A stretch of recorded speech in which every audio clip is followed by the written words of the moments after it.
How's everybody doing? Thanks for coming out. It is Thursday. We are here to talk about monsters. Yeah, trying to get back on the streaming horse a little bit. I feel like I say that every week, but I'm doing so pretty good so far this week. We streamed not yesterday. We streamed 2 days ago on Tuesday, and we did some adventure prep for my Hand of Doom campaign, which is now on Saturdays. And it went pretty well. And the main kind of villain we're talking about there is a Gulthias tree, which I'm kind of inserting into an introductory adventure in my version of Red Hand of Doom.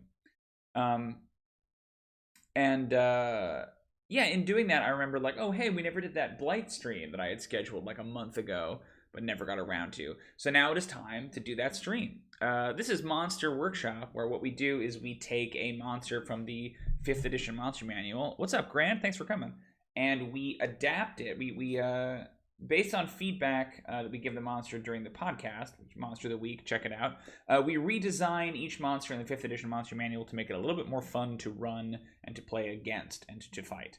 And so we've got a bunch of episodes. You can go check them all out. But this week we are talking about the Blights, which are actually 3 monsters. It's kind of a little category of monsters. And they're the first plant monsters that appear in the Monster Manual. And they're also the lowest CR plant monsters. So Blights are basically animated plants that are filled with malice. They're kind of like inherently evil plant monsters.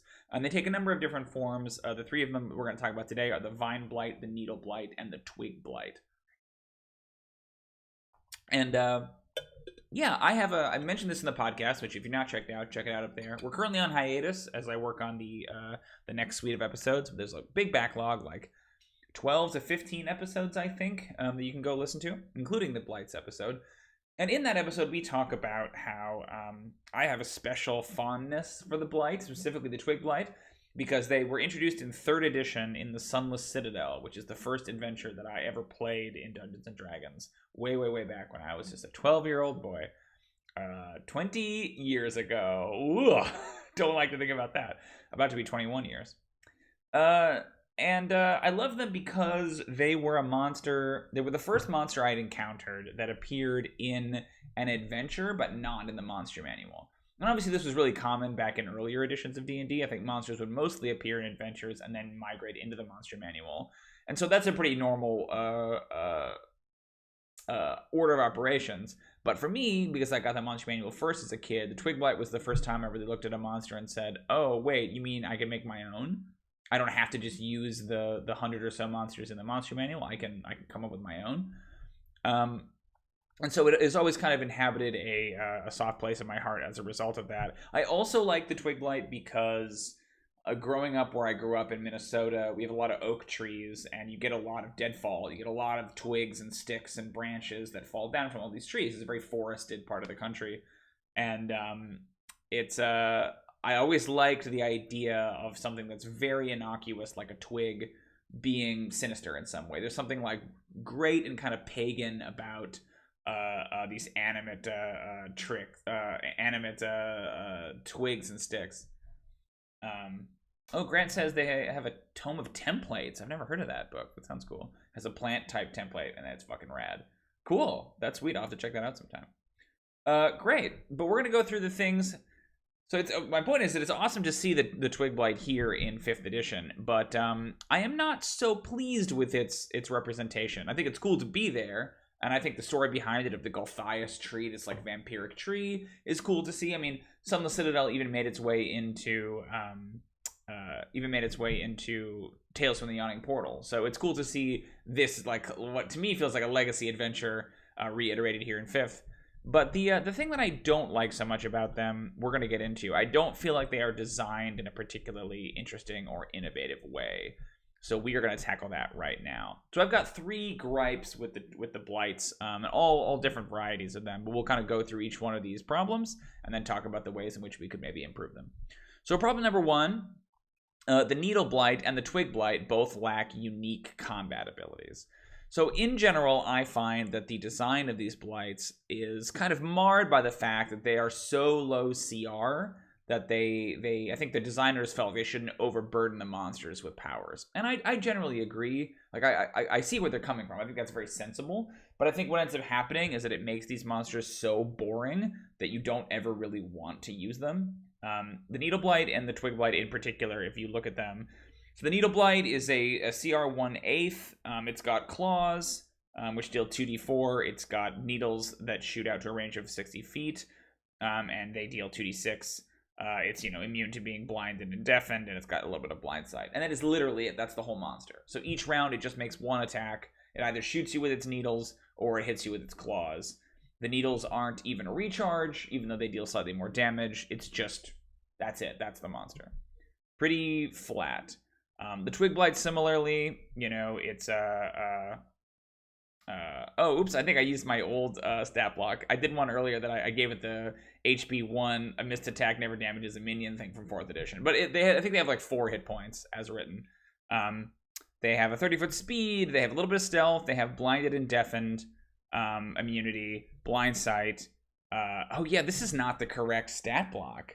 Oh no, this must be an older one that I made. Let's go here, I think this is right. Yeah. Oh, that's needle. Here we go. This is the correct Twig Blight stat block. Vulnerability to fire, immunity to blinded and deafened, 60-foot blind sight. They've got a false appearance ability. While the Blight remains motionless, it is indistinguishable from a dead shrub. Okay, and then it's got the claw attack. And once again, that's it. So there's just nothing fun about running these guys. It's they're minions, so I understand that they should be relatively easy to kill. I'm not saying they need to be more difficult, but there's got to be a way to make them a little bit more engaging as a dungeon master to run and make them more unique of a monster than just literally being a walking +3 attack roll. Great, so that's the Twig Blight. So my idea then, my solution, we talked about this in the podcast, the lore, what's interesting is that the Blight lore is a lot deeper and richer in the monster manual than the stat blocks kind of imply. There's a suggestion that the Needle Blights have sort of like a spore power that lets them summon in more. Hey, what's up, Vaughn? Thanks for coming. Sorry about the Patreon confusion, by the way. I don't know why I scheduled it for the wrong time, but yes, it should have been gone at 1:55, not 1:05. So I apologize. But the Needle Blights are written in the lore as having an ability where they send out these spores that can summon in other Needle Blights. Except I wouldn't know that if I hadn't read the lore, because it's not reflected anywhere in the stats. So that feels like a pretty simple way to do it, right? You give it, kind of like we do with the Bullywug, where it can croak and summon frogs, like the Needle Blight can send out these spores that has a chance of drawing X number of additional Needle Blights every round or whatever, right? So the danger there isn't, that these Needle Blights are difficult. It's that they're going to keep summoning in more Needle Blights until we manage to vanquish them. So that's pretty easy, I think, just to paste that back in. And then my idea for the Twig Blights is maybe a little controversial, but I like the idea of them having kind of like a zombie fortitude sort of an ability where, because they're just made of sticks, right? They're just little stick creatures, little Blair Witch monsters, that dashing a plant, killing it, just breaks it into twigs, and then it's just broken into twigs.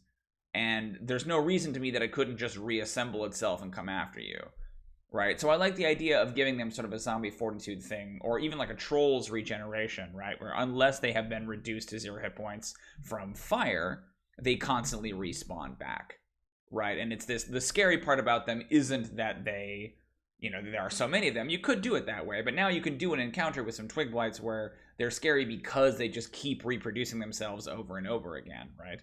Kind of similar to the Needle Blight, and the Needle Blight summons them in, but the Twig Blights it's that same thing where it just reassembles itself and attacks you. Because, +3 to hit, 3 piercing damage, they're really not scaring anybody.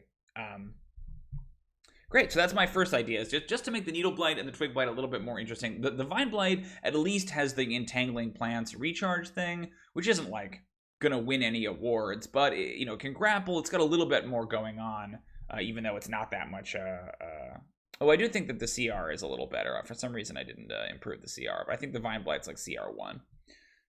Great. So my next one is that Blights don't present much threat to anything above first level characters. So I love them. I love the idea of these kind of evil plant monsters, but they don't really do much. Once you get to second level, a Twig Blight is really not going to threaten you. You know what I mean? Even a lot of Twig Blights, you'd really have to pile them on. At CR 1/8, they're just really not a big threat beyond literally first level. So, but how do we take this concept and iterate it for a higher CR? Could they Voltron together into Needle Blights or Vine Blights? That's an interesting idea. the idea I had in order to make their CRs trickier was to make a twig blight swarm, right? Which I think, Vaughn, you have actually made before, because I think I still have access to one of your Google Docs. So I was searching twig blights in my Google Doc and came up with swarm of twig blights. And I was like, did I make this? I'm like, oh no, this is from Vaughn's adventure. But you know, that seems like a pretty easy fix where it's just like a big swarm monster is pretty easy to do. Ravens, spiders, snakes, there's lots of precedent for that, right? I've even done zombie swarms before. So a swarm of twig blights seems pretty simple. You know, you could do something similar there, Vaughn, where they all like the flavor of that is that they're all kind of like ant colony together, right, into this like weird walking twig monster.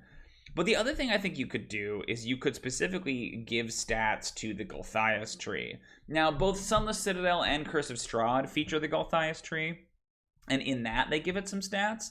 And I don't necessarily see it as being a monster that you would fight. That's kind of what I liked about it as a bad guy, is that the Gulthias tree, and we talked about this last stream, the Gulthias tree is less of a monster and more of a terrain effect, or like a puzzle. How do you defeat this thing while it's trying to sort of defend itself with needle blights and twig blights and things. So I like the idea of, but there's no rules in here. It feels like a good sidebar could be, hey, this is how a Gulthias tree works if you want to include one. They don't include it here, but the Gulthias tree is supposedly core to the reason that these monsters exist in the first place. Not that you can have blights of you know, from different sources, right? But the Gulthias tree is kind of presented as like the original, the OG source of these blights. So those are my two ideas. There's also, I believe Curse of Strahd has the tree blight in it, which is essentially just like a big evil tree. It's called Winter Splinter, if I remember correctly. And that's a good one too. It's basically like a treant, but it's got a little bit more of a blight-like flavor to it.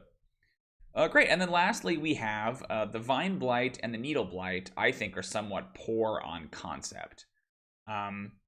The Vine Blight, I don't know, like I think the Vine Blight can work in like a tropical environment. I think that's kind of cool, but I have this pet peeve where I feel like vines as a concept are kind of overplayed in our culture. Like, there are some things like ivy and grapevines are maybe the two examples I can think of, but there really aren't like Tarzan style, like vine whip, Bulbasaur, like a thick plant rope. Like, I don't really believe that's that common of a thing in the wild, but I feel like it is always represented in fiction over and over again. So I get a little tired of vines as being like half of the druid powers are about vines with like Entangle and Thorn Whip and all this stuff. But then it's also just like the kind of monster it is, where it's like, hey, it's got two different grapple powers that do two different grapple-y things. And like, they're not bad. It's just I feel like there's so many monster powers that are about grappling. And then lastly, I feel like the Needle Blight, it's just not a lot here. Like, not only mechanically, but the concept of them is like they are, like, I honestly think Vaughn's idea of them being like stacked up twig blights is like more interesting than them just being what they are in the book. In the book, they're supposedly born from like conifer trees, or they resemble conifer trees, right? Like evergreen trees, but they are supposed to look like humanoids at a distance, and only when they get closer do you realize like, oh god, it's a horrible plant thing. But like, why do they look like humans? Like, I don't understand. They don't have the false appearance thing, right? And they can't really like do much. I don't understand the narrative behind it. So what I would do with the Needle Blight is I would go back to the Sunless Citadel. Yeah, let's talk about these. Like ants that go look for food for the tree. Yeah, that's a great flavor on them. Especially, I think that really works well for the twig blights, because I think that's how they were done in Sunless Citadel with the Gulthias tree, is that they are little tiny like workers that go out for the tree. That's great.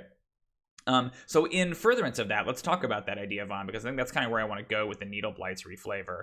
I think in the stream we called it a bark blight, and I wanted to basically harken back to the Gulthias tree origin and what it does. And one of its big powers was that you could be like tied to the tree, and the tree would slowly like the villain of that adventure, Balak the Outcast, is an evil druid. And not a great villain. The tree was really the villain for me, but whatever. He's got this, druid servitor, and he would capture adventurers and then like lash them to the tree, and then the Gulthias tree would slowly like subsume them and kind of grow over them. And then 24 hours later, it would extrude them again, and they would be turned into these like weird pod people monsters that served the tree's will. right? And that's really cool to me because that feels very pod person and it feels very body snatcher, and that way, like, there's a good reason why they look like humanoids, right? And you can still give them needles or whatever, but I kind of like them having the sort of barky skin and calling them bark blights to make them distinct. So that's probably what I would do with the needle blight in terms of reflavor. The lore of the tree fed by blood is perhaps the reason why they're supposed to be humanoid. That could be it. That's interesting. I'm not sure why needle blights specifically, though, are the ones that look more like humans than, say, a vine blight or a twig blight. That's kind of what I was trying to grapple with. And then the vine blight, I think, is basically fine the way it is. The only thing I would say is that it seems crazy that we don't have like a thorn blight, right? Like, again, vines I feel like get a lot of play, whereas thorns are more of a thing that actually happens, like brambles. So I feel like a bramble blight is a cool way to do the vine blight and give it a little bit more of that kind of Black Forest pagan horror vibe. Well, not that you can't do a vine blight. Like, I did a cactus blight as a monster in Daily Bestiary. So like, there's definitely room for those of there's definitely room for like what was I gonna say? Blights of different, you know, like environs and biomes. But these ones to me always felt very temperate, and I kind of want to go back to that. So vines always felt like a weird like offshoot.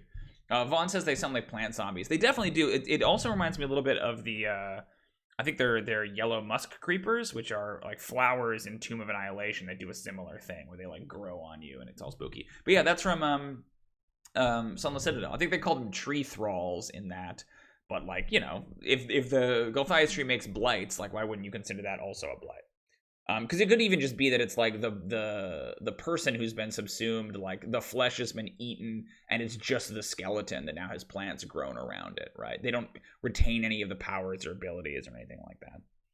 Great, so those are our three improvements, things we're going to work on today. I'm going to jump over to TetraCube. We have all three of our different blights loaded into TetraCube here, so that way we can work on them individually. We're just going to go down this list and knock these out, and then we will go from there. So we have the Needle Blight. We wanted to give it a Summon Blight's power. Now, we ran into a little bit of trouble with this last time because I thought that there was a devil or a demon that had a Summon Other Demons power, but I guess there isn't. I could have sworn that there was one, but I was looking around and I couldn't find it. I'm going to check one more time, but if not, we'll just pull up the Bullywug stats. So I don't think it should be a Children of the Night thing where the Needle Blight's Summon Blight's ability is guaranteed. I think there's like a chance. So whenever one shows up, it can do it again, and there's this question of like, you know, can it continue to do that? Where is this? Is it the Yawklol or whatever? I could have sworn one of these guys had it. How many streams this week can you watch me search for which demon or devil summons other demons and devils? You know, that's the real question. No, it's not that one. Stunning Screech Spores. No. God, I could have sworn that there was a demon or a devil that summoned other demons or devils. There was like a 50% chance, right? It was like you rolled on a thing. Maybe that's just from like an older version. Yeah, I guess not. I guess I'm crazy. Okay, well, we'll look at the Bullywug and how I did them. And that will be our determiner. Bullywug.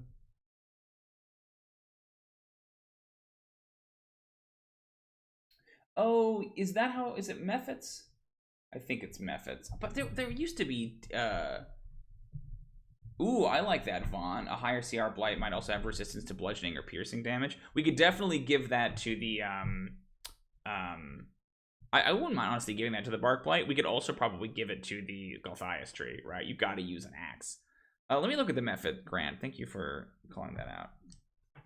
But I could have sworn that there was a devil or a demon that did it. Maybe I don't remember this game as well as I thought that I did. Methods. Merfolk. Yeah, it's a 25% chance of summoning 1d4. Yeah, I like that. So I think we just add that in. Summon Blights. Let me move this so I can get to the keyboard here.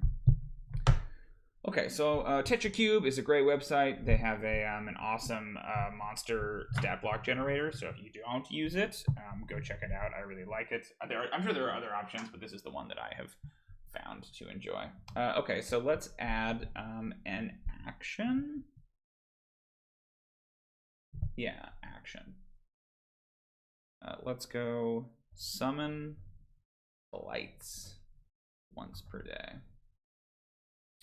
The Needle Blight. Well, should we call this a Bark Blight? Should we reflavor it? Let's do both. Like, if you want the Needle Blight, yeah, exactly, David. Welcome. Thanks for coming. Way too many additions. The Needle Blight, we'll do this as a Needle Blight, and then I'll also make a Bark Blight. That way you have other choices. 1d4. How many? Yeah, I think it's 1d4 other Needle Blights. Needle Blights. Oh, let's do 1d4 Blights of its kind. Yeah, Blights of its kind. Well, we can just say Needle Blights because it's only Needle Blights have this power. Needle Blights. A summoned.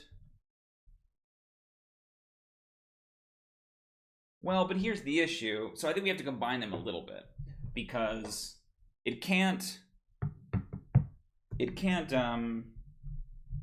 physically just like appear in that space. It has to actually show up. Maybe we do reflavor this and call this a Bark Blight. Yeah, let's do that because I actually have an idea of a way to maybe make that more interesting. We do Bark Blight, and then we can honor Vaughn's cool idea as well. So Bark Blight, 12 natural armor, that's fine. I like the idea of giving them resistance to piercing and slashing. Let's do resistance. Yeah, you want to keep the originals? Yeah, I think. Well, yeah, I think that's right. So let's say the Bark Blight is a little bit higher CR, maybe. Yeah, let's up the CR. So the Vine Blight is 1. What if the Bark Blight is like 2? Because it's a person. Yes. I told you. Amnizes. What is that? I've never even heard of that demon. Is that in the monster manual? I've never heard of that guy. So yeah, I like that suggestion, Vaughn. Let's see. Yeah, Vine Blight's 1/2. So let's do the Bark Blight as CR1. Okay. So if it's CR1, we need to find another CR1 monster. The Bugbear's right here. We'll use the Bugbear. Let's give that comparable hit dice. So we'll say it's got 5 DA hit dice. So it's got about 27 hit points. And then we will give it resistance to piercing and slashing. Mordenkainen's Tome of Foes. Yeah, that's crazy. I could have sworn it was in Monster Manual, but okay, cool. Thanks, David. Appreciate you doing the legwork on that. It is resistant to bludgeoning. It is resistant to piercing. You gotta get that slashing damage. But here's my idea, right? Rather than saying that the Bark Blight is made of Twig Blights, like a Voltron, I think when you deal damage to the Bark Blight, it doesn't summon in other Bark Blights with its pheromones. When you deal damage to the Bark Blight, it makes Twig Blights. So it's resistant to bludgeoning and piercing, but if you deal slashing damage to it, if you chop off bits of the Bark Blight, they land and become Twig Blights. That's kind of what I'm thinking. Because I think that's kind of cool. So I think we take, what we do? We look at the split ability. Yeah. From an ooze.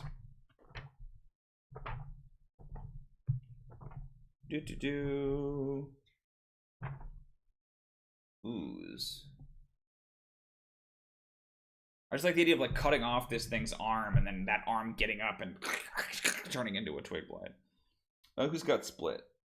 Reactions. Okay, so this is a reaction that it has then. So get summon Blights out of here. We don't need that anymore. Let's go add split as a reaction. When a Bark Blight Blight is subjected to slashing damage. Is subjected to slashing damage. To slashing damage. Let's do this. How about takes at least 5 slashing damage? When a Bark Blight takes at least 5 slashing damage, it spawns a Twig Blight in... It spawns a Twig Blight in an adjacent space if it has at least 10 hit points. Yeah, great. Yeah, honestly, I think that's fine. Like, because the rest of the jelly one, if I'm looking at the ochre jelly, says like each new jelly has hit points equal to half the original jellies rounded down. New jellies are one size smaller than the original jelly, but Twig Blight has 4 hit points, so that should be pretty easy. What's nasty about this, though, if you think about it, is that think about how this works. You hit it with an axe, right? Totally like oozes. Yep. You hit it with an axe, and then the like arm of the Bark Blight falls off, and then it animates into a Twig Blight, and then that Twig Blight comes and attacks you. And when you kill the Twig Blight, it gets back up again, because we're giving the Twig Blights that like zombie undead fortitude thing, right? So like the Twig Blights are almost in some ways worse than the Bark Blights. Do you think that we give... I'm also in favor of extending the fire vulnerability to all of them. Like, I like the idea of fire being a good way around this problem.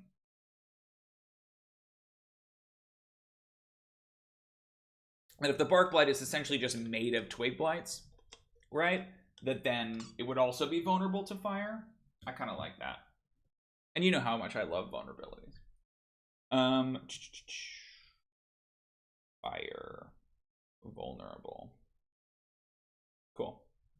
I think we lose the needles. They do not seem as interesting to me. But do we, because it's CR1, do we give it multi-attack with its claws?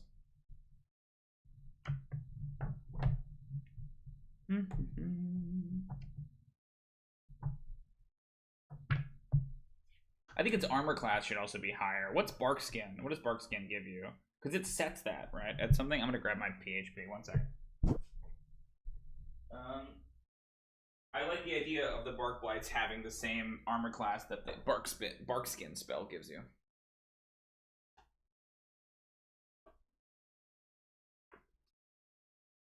Because I believe it sets it at something, right? 16. Or it can't be less than 16. So I think that's part of the 5e totally needs more vulnerabilities, man. I am always in favor of vulnerabilities. Constantly on my high horse about it. 14, nope, not high enough. Well, yeah, let's see. Let's change the... Thank you, Vaughn. Let's change the stats here. I think the Bark Blight can afford to be a little bit stronger. Go to 14. Yeah, what is the Bugbear's attack bonus? Is that +4? Okay, and it hits a lot harder too. It doesn't have multi-attack though, so I think we can leave it with 1. We'll go to 14 dexterity as well. Actually, we'll keep the dexterity low. I think 12 dexterity is fine. Let's get the constitution up a little higher. Wisdom. It's got 4 intelligence. That's a smart plant. There was a conversation in our Discord today about animal intelligence, right? And how like insects and stuff have 1 intelligence. It surprises me that these plants are as smart as they are. 4 intelligence feels like a lot to me. Okay. Oh, it understands common, but can't speak is what we should have on here. Understands, but can't speak. Nope. Be careful. Okay, there we go. Understands common, but can't speak it. Gotcha. Okay. Let's see. Is that enough for a CR4? Or CR1, I mean. It's got... Let's bring that armor class bonus up to 16. There we go. Is that enough?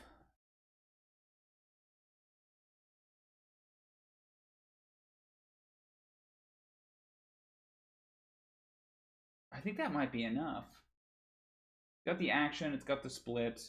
And again, you got to think about what it means to drop our scary new version of the Twig Blights everywhere, right? Yeah. Okay, cool. Bark Blight. Did it. Let's save that. Save. View image. Okay. Cool. Let's redo the Twig Blight. I think the only thing I really need to add to the Twig Blight is the regeneration thing. To be viciously mocked? Yeah, that's a very good point.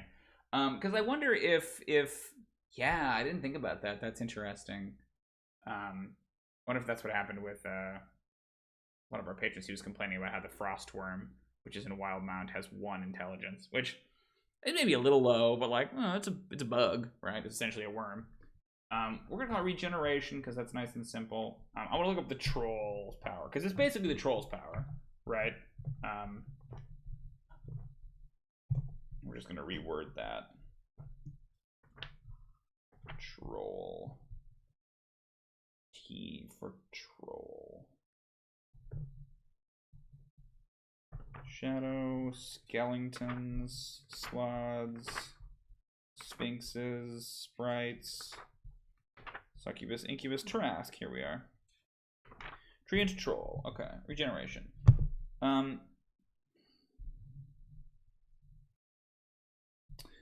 The Twig Blight regains 4 hit points at the start of its turn. At the start of its turn. Although, you know what?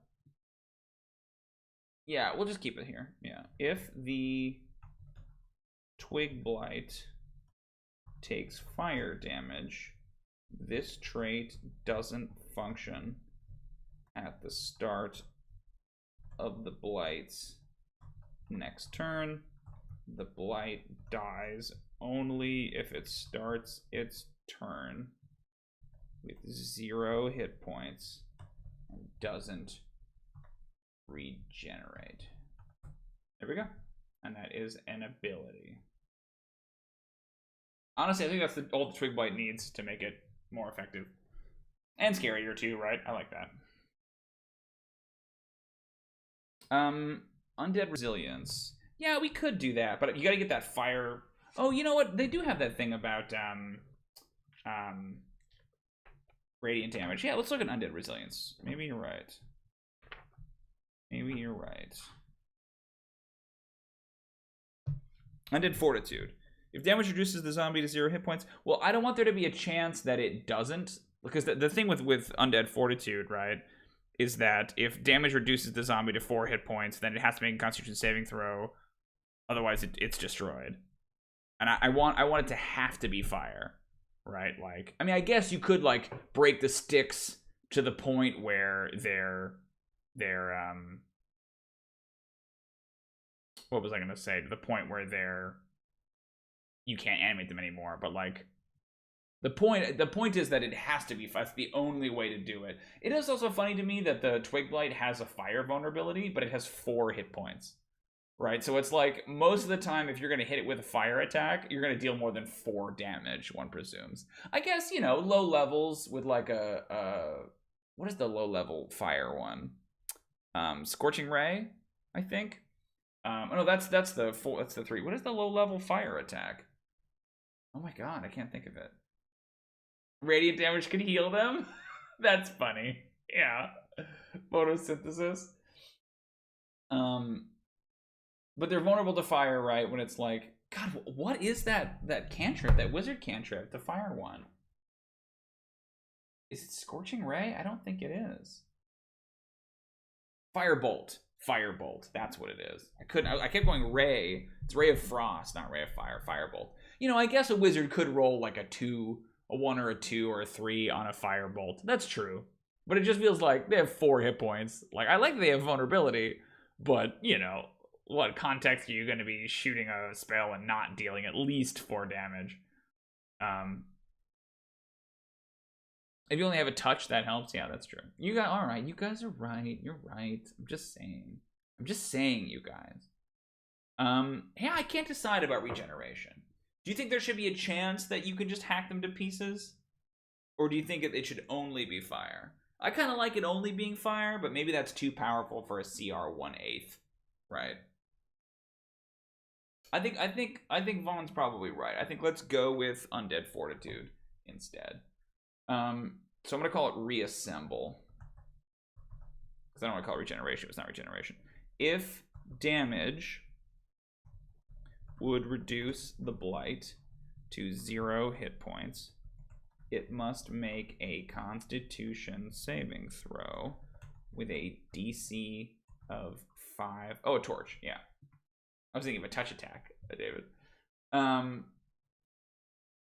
So here's the issue. I'm going to buff their con a little bit. We're not going to go quite to 16. Yeah, that gives them 5 hit points, which I think is a little better anyway. So I buff their con to 14 if they're going to... vulnerable, axe. If it makes a Constitution saving throw with a DC of 5 plus the damage taken, unless the damage is fire. Unless the damage is fire or from a critical hit on a success, the Blight drops to 1 hit point instead. So this is something that I do, like this is a little cheat that I do with my zombies or Undead Fortitude, is that they drop and then they get up at the end of the round. So rather than having it be 1 hit point instead, I might actually do that. Now, you know, we'll leave it like this because that's the language, but I always like to, when I run them, I do it where they drop to the ground, you think you've killed them, but I note which ones actually made the save, and then at the end of the round, they stand up again, right? Okay, cool. That's Strig Blight. Good note, guys. I think that's the right move. And let's go to the Vine Blight.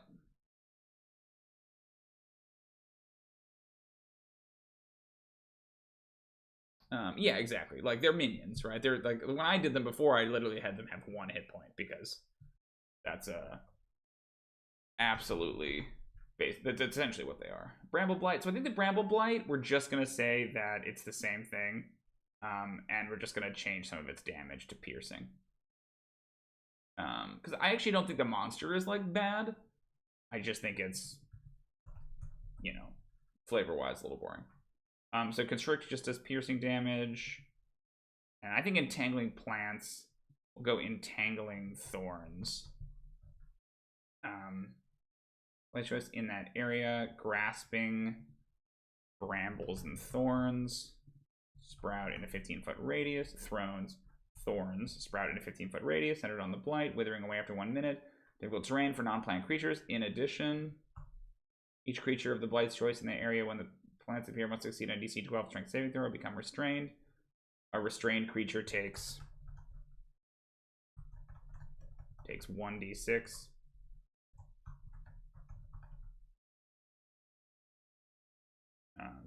At the start of its turn.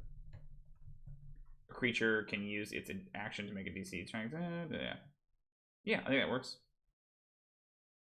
Let's get rid of Entangling Plants and replace it with Entangling Thorns. And there you go. Target. That's very funny, the way that like syncopated. Do you guys see that? Target. I'm just trying to stay on target, you guys. Stay on target. Okay, great. There is Bramble Blight. Done. Oops, not load, but view image. We're flying today, guys. We're flying. Yeah, then we'll do the Swarm of Twig Blights. I wonder how Reassemble, like, converts itself into the Swarm. I don't think they can cast Entangle once per day. I think it's recharge 5/6. I could be wrong, but that's probably what I Maybe I changed it because I was already mad at how bad of a power that is. No, it's recharge 5/6. Entangling plants. So yeah, let's talk about this swarm. Yeah, it's entangle. It's entangling plants as it's written, and it's recharge 5/6. Yeah. Ooh, shoot. We gotta change this.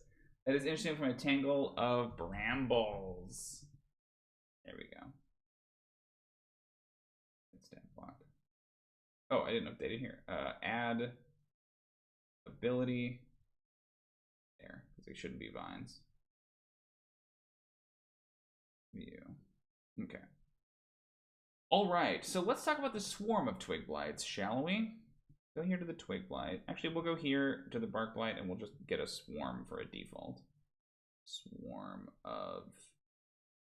We'll just do swarm of bats. He's preset. Okay. So how do we think reassembly is going to work for our swarm of twig blights? Swarm of twig blights. So it is a medium swarm of tiny, are they small? We'll say it's a large swarm of small plants. Small plants. I think of them as being smaller. Like, I think they're supposed to be like halfling size, but I kind of think of them as being like up to your knee. Like twig blights, like I don't see them as being that tall, but whatever. Neutral evil. This is the monster that I don't mind is evil at the core, because I think the point of it is that it's like an undead, essentially. It's like a plant undead, right? It's this animated evil plant. Okay, great. So what do we think the CR is for this guy? Because the twig blight itself is a CR 1/8, I kind of want the CR to be like a 4 or a 5. I kind of want it to be like, this is a real problem, this many twig blights, you know? So let's, yeah, I like 4. Let's go to 4.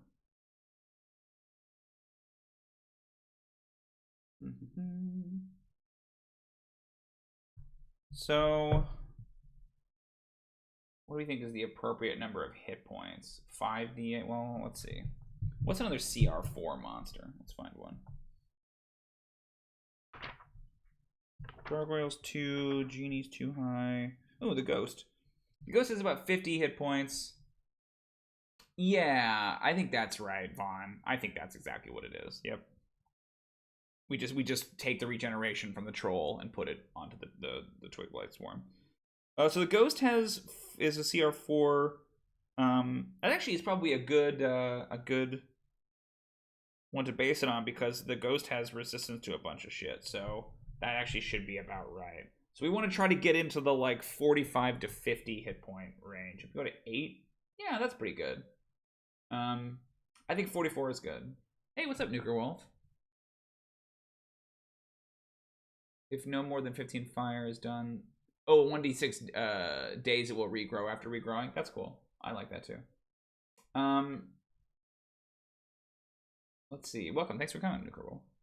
Armor class, I think we can keep the same. I think that's fine. What is their speed like? It's 12 armor class. They've got 20-foot speed. I kind of think they should have a climb speed, but it's fine. 20-foot speed. They've got... This is what I've always found strange about swarms, is that, like, what do you do for their strength, right? Because it's like the collective strength of the swarm. I'm going to put in the regular twig blight stats just now, so that way we know what they are. Right, I increased it to... Ooh, let's check that, because that might throw off our count. Ooh, yes, that definitely does. We go to 6d10. There we go, perfect. 6d10 plus 12 gives us 45. Which is about what I want. 4 intelligence for some reason. That way they can be mocked. That way they can have their feelings hurt. And, 8 and 3. There we go. Okay, that's all good. Let's see. Oh yeah, no worries, buddy. That's cool. No strength saving throws. Let's give them stealth. Proficient. All the conditioned immunities, yeah. And they're also vulnerable to fire. They understand but can't speak common. Can't speak. Cool. Yeah, that all looks good to me. So let's see. We definitely keep the swarm power, right? We can lose keen hearing. We'll have to add in the claws, but I'm gonna put that regeneration power in. Regeneration. To blights. Oh, it's back to trolls again. I'll take that troll text.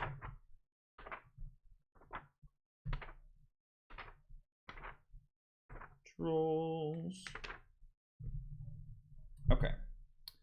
The swarm regains 10 hit points at the start of its turn. If the swarm takes fire damage, this trait doesn't function at the start of the swarm's turn. Next turn. The swarm dies. Oop, the sperm dies. Dice. Only if it God, like these typos. Only if it starts its turn. Oh my god. There's something with my keyboard where it likes to double up letters. I swear to god. It never used to happen on my old computer. It does it all the time now. Starts its turn with 0 hit points and doesn't regenerate. Okay. So definitely it has this as an ability. It definitely has swarm. It's also going to have false appearance. Right. Classic. False appearance. Use preset. While the swarm remains motionless, it is indistinguishable from a pile of wood. From a pile of sticks. From a heap of sticks. Hey, what's up? Hey, thanks for coming, Dorklord. Lovely to see you. The Sperm! Fear of the Sperm. Ermagerd. You guys remember that joke, right? Ermagerd, it's Gersperms, thousands of years ago. When I was cool and knew about internet things. The Sperm. Thanks for coming, Dorklord. It's lovely to see you. Let's see. What else do we want?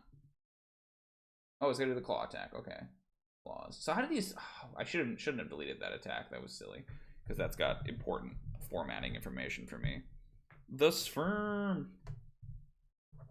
Fear the sperm. Where is? I need to give me a swarm. Damn it! Give me a swarm already.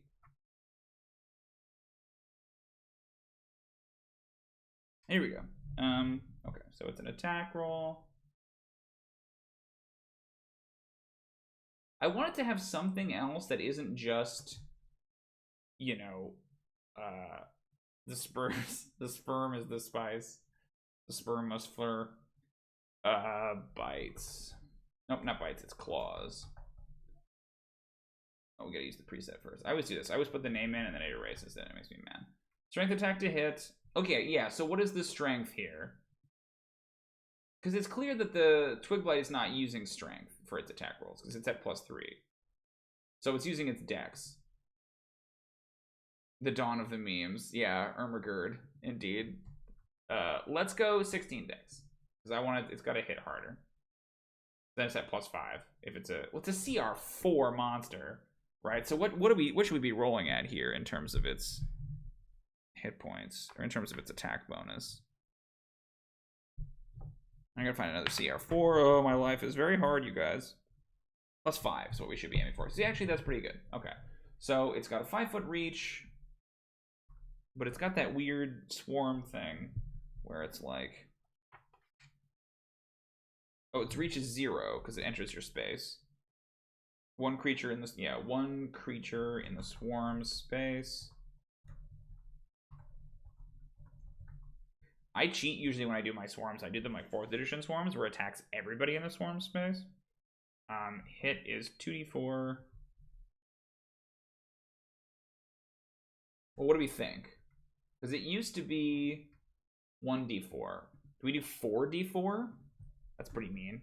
I think it generally has to be an even number, because then when it's at half hit points, it's half damage. So it's got to be 44 to make this work. And it's CR4. Piercing damage.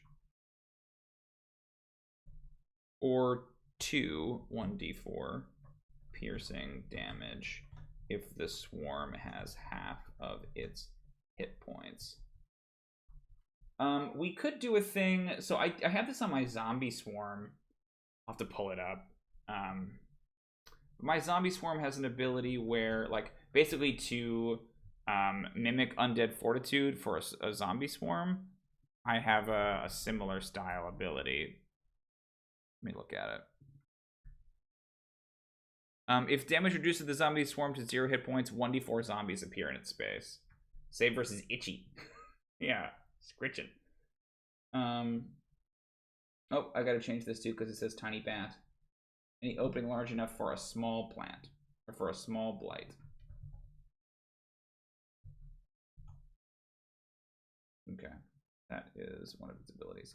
So we could do that, where we could say if the damage reduces the Twig Blight swarm to 0 hit points, 1d4 Twig Blights appear in its space, right? So it's like you beat it down to the point where it's defeatable, and then it's just a couple of swarms. I also have this thing. My zombie swarm has an ability called, in its swarm, it specifically has a power called, or a section that says, whenever the swarm occupies the space of a zombie, the zombie is destroyed and the swarm gains 10 temporary hit points. These temporary hit points stack. The swarm can't regain hit points or gain temporary hit points by any other means. Mimic? So I like the idea of taking that too, that like you could put one of these in an encounter, and then if there are other ones around, right? It's kind of that implication of like the zombie swarm of it gathering other zombies to it. The Blight Mimic, yeah. The stick was actually a mimic. I just feel like if it's CR4, it's got to be meaner than this. You know what I mean? Like, this isn't that mean. A heap of sticks is very funny to me.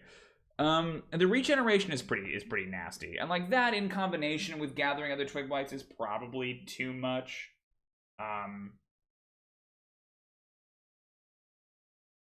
So like, what else can we do here? Can they like overwhelm a target or something? Right? Like, I feel like they're so small. I want them to like climb up on top of you, right? I'm trying to think of like what's a cool thing they could do. Yeah, I like overwhelm because again, if they're like halfling sized, it's not like rats, you know, where you would really need like 1 million of them to do that. You know, you would need 1 million, but you need, you know, a lot, several dozen. You could get overwhelmed by Twig Blights and there's like 10 of them, right? Yeah, I think it's a grapple. Like I know I hate grappling, but I like the idea of you being like buried underneath them. So I'm gonna call it overwhelm, and we'll do like recharge 5/6 maybe. So that way, like, most of the time they're just doing claw attacks. So let's see. This is going to be another melee attack. I always do this. They could have grasping vines, but the blights have those. The vine blights have them, and I feel like I want something special to these guys. So overwhelm, recharge 5/6, 5/6. Engulf. Ooh, let's look at engulf. That's a good touchstone.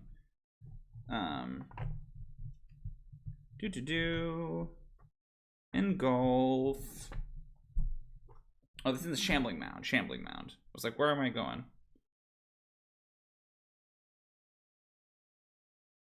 Shambling mound is engulf. Engulfs a medium or smaller creature grappled by it. So maybe we pair it with the claws, that it's like a 44 strength damage. Or the target is grappled. Because the idea is that like you're pierced, right? Ugh. Is grappled. Escape. DC. What would it be? It'd be 8 plus their... Well, the strength is bad, so we'll do their dexterity. Yeah, I definitely think you do. take damage everywhere. Oh, that's definitely part of the engulf, I think. Yeah. Because the engulf power for the Shambling Mound says, do we have it? Let's just add engulf and rename it. Is engulf in here? Damn. It's not. But it says, the Shambling Mound engulfs a medium or smaller creature grappled by it. The engulfed target is blinded, restrained, and unable to breathe, and it must succeed on a DC 14 Constitution saving throw at the start of each of the mound's turns or take this amount of damage. If the mound moves, the engulfed target moves with it. The mound can only have one creature engulfed at a time. I don't think that the swarm can move, but I think that that more or less the rest of that is true. So this it'd be 8 plus, so like 13. Is grapple escape DC 13? Yeah, let's do that. Or on a hit, the target is grappled. On a hit, the target is grappled. Escape DC 13. So add that to actions. That's clause. And now in overwhelm is not based on the swarm. The swarm can grapple up to, what do we think? Because I think one at a time isn't actually that many. If it's a large swarm, grapple up to 2 medium creatures or 4 small creatures. Small creatures. I like overwhelm because I don't think it like eats you. I think it's that it like there's just so many of them, right? Action. Okay. At once. Oh my gosh. Creatures. Oh my gosh. At once. Okay. Add action. And then now we do overwhelm.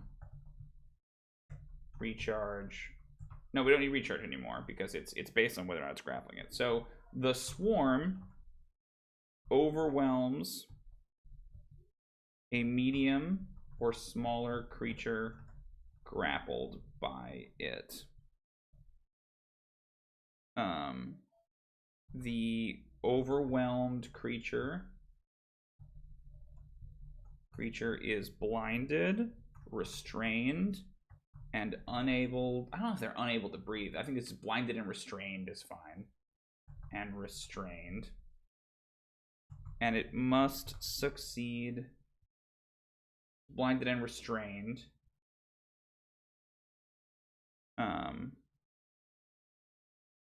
It must succeed. No, because at this point, like engulfing implies that like you're being crushed by the vines and stuff of the Shambling Mound, which I don't think is what's happening. I think you're just being pierced and like blinded is fine to me because there's just so much like wood cover over you, but I don't think you're being like squeezed to death. I just think it's like each turn that the creature, you know, each creature that begins its turn in overwhelmed, a creature that begins its turn overwhelmed, and I think you just automatically take it, takes 4d4 plus what is it? Plus 2? Oh, because we have that as strength. So it should be plus 3. Takes 44 plus 3. Oh, the ability website might have it. No, I think engulf is fine because I think swallow is also different in that like you can't swallow unless you cut yourself free. Ooh, but that maybe is right here, you know? Maybe that's what we want. So let's look at swallow. Behir's got it, I know. Behir. Maybe you're right, Nuclear Wolf. While swallowed, the target is blinded and restrained. While overwhelmed, the creature is blinded and restrained. Let's do that. While overwhelmed, the creature is blinded and restrained.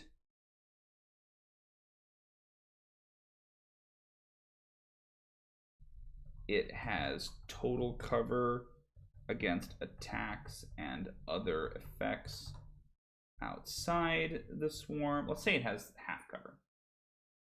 Because like I think you might be able to just see them a little bit. And it takes what's 44, the average of that. Well, 8's not right because it would be, yeah, shoot. All right, we're gonna add this action. This is more complicated than I thought. We're gonna go in here and we're gonna make this dex. Okay, there we go. Add that as an action. They like dem apples, +5 to hit. Okay, cool. So then overwhelm, keep working on that. Overwhelm says other effects outside the swarm, and it takes 13, which is 4d4 plus 3. 4d4 plus 3. A piercing damage at the start of each of the swarm's turns. The swarm can only overwhelm one target at a time. Great. If the swarm takes 30 or more damage, 30 damage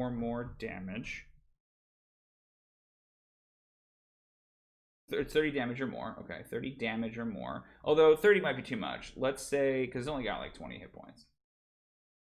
Let's say 15. 15 or more, 15 damage or more on a single turn. We might just, yeah, leave it at that. The creature, the overwhelmed creature,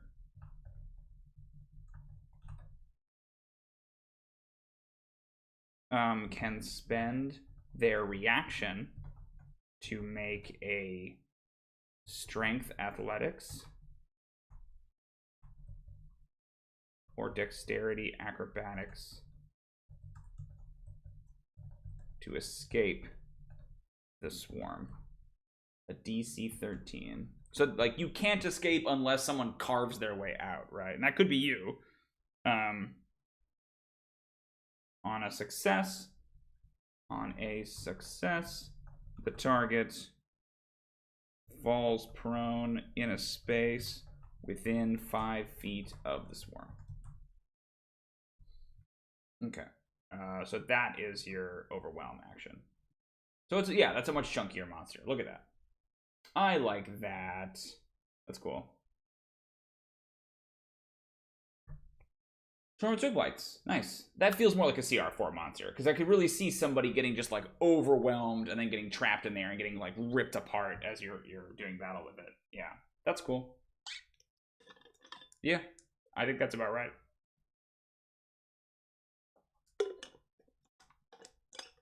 Because like I believe that the Shambling Mound, which is a CR5, lets you make a saving throw, but you also can't breathe in there. And you can't, and the Shambling Mound also has no provision for escape. It's just like, you're stuck. You know, you cannot leave. This is where you live now. Which is pretty nasty. Cool. Awesome. I think that's the Swarm of Twig Blights. I feel pretty good about that. I think the Gulthias tree was the only other thing, and I believe the Gulthias tree has stats in another adventure, so I might just pull those from there and put that in the doc for our patrons. I think that might be it, everybody. That feels good to me. We did the Bark Blight and the Bramble Blight, and we redid the Twig Blight, and then we made a Swarm of Twig Blights, and we'll also have the stats for the Gulthias tree as well. So I think that's pretty comprehensive for our Blight episode. Just let me make sure we didn't miss anything. Yeah. I think that's great. Cool. Well, thanks for coming, everybody. That is our Monster Workshop stream today. About an hour, so a little shorter than normal, but it's a simpler monster. That's okay. Let me see what the situation is the rest of this week. So we will be streaming for sure on Sunday. We'll be doing a world building stream, though I'm not sure what we're going to cover because I'm kind of getting to the end of my rope in terms of things we can still design for the Dwarven campaign. Because we are close-ish to starting it. We got to finish up Yogg, and that's taking longer than I'd anticipated. Oh, is the Gulthias tree a Dragon of Icespire Peak, too? Oh. Because it's in, I mean, it's originally from Sunless Citadel, right? But then it's also in Curse of Strahd. I didn't realize it showed up somewhere else. That's cool. But yeah, I'll just take those stats and put them over. I think they're probably different in their 2 iterations, because the one in Curse of Strahd is mechanically different from the one that's in Sunless Citadel, because I think it's meant to be like a higher level challenge. So I might just split the difference or pick the one of the 2 that those I like. We'll probably do the Curse of Strahd one because the intention was to create monsters that were bigger challenges for the party. Monsters in the case of the tree. I didn't know it was in Icespire Peak, but I guess that makes sense if you had the Twig Blight Swarms in your game. So we will definitely be streaming on Sunday, something dwarf related, not sure what, but we might also be streaming on Saturday. So I am currently in the process of trying to figure out how to restart my video game streaming and do some Sea of Thieves streaming. So I'm working on an option. It will either be on Twitch, or hopefully I'll be able to cross post it to both Twitch and YouTube at the same time. I'm working with a third-party app that hopefully lets you do that, because most of my audience is here on YouTube. Like, my Twitch audience is pretty small, so it's not really worth it to me to just stream on Twitch. If I can get it on both, great. But we will see if I can make that happen. So hopefully that will be going on Saturday. I should be doing it at around 4 p.m. ish. I'll let you know, because I'm gonna have to fight with the technology and see if I can get it to work. So it might even just be more of a test stream on Saturday. But we'll definitely be on Sunday doing a world building stream, and then hopefully next week we'll just be back to continuing our regular thing. I would like to have about 4 streams a week: a Tuesday, a Thursday, a Saturday, a Sunday. That's kind of what I'm hoping. But it will just depend on whether or not my brain can handle all of that.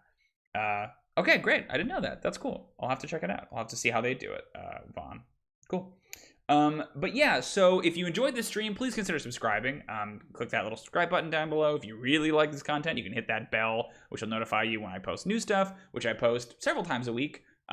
New streams, and I've got my my micro vlog series, Thoughts from the Table, that goes out every Wednesday. In addition, you can find our links to Twitter and Discord and everything down below. If you're not following us on Twitter, check us out there. The Discord is a great community. It's very small. It's very tight-knit. I really like that about it.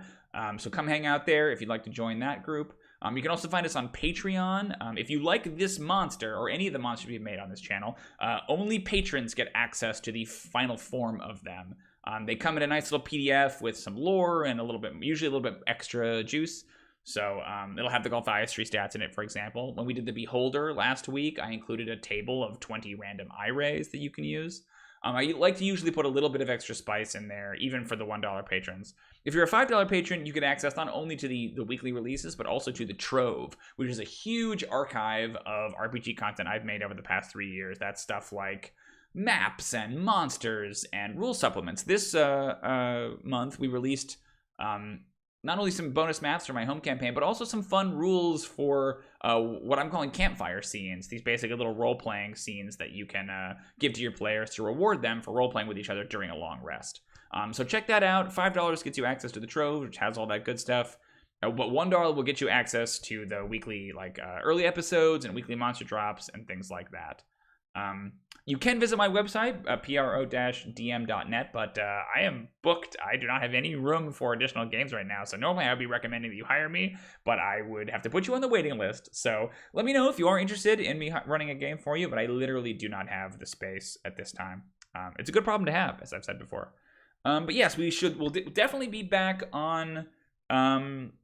We'll definitely be back on, boy, I can't use words, on Saturday, but I'm not sure whether it'll be here or Twitch or whatever. I'll definitely post about it on my various platforms in the meantime. But if nothing else, for sure Sunday, we'll be back with World Building Stream. Thank you so much for coming, everybody. It's nice to have a good active chat. Thanks to Grant and Vaughn and David and Nuker Wolf and Dorklord. Thanks for coming, Dorklord. It's nice to see you again. For all coming out and helping me with these Vine Blights. I thought we had some really cool stuff. With the Blights, I should say, not just my Blights. That's just the one I'm looking at right now. The Bramble Blight and the Twig Blight. Yeah, I'm excited. I think these are going to be cool. I'll let you know how they go in my Saturday game, because the party is going to run up against them very soon. So hopefully we did not over-design them to make them too powerful, but I don't think so. But until then, thank you so much for watching. Enjoy your own games, and happy adventuring. I gotta turn off my camera. I always forget to do this. Oh, have I been like way off to the side? Is this where I've been the whole time? Oh no. I gotta make sure that I frame myself properly. That's gonna be annoying to watch on the VOD. Okay, well thanks everybody. I will talk to you soon.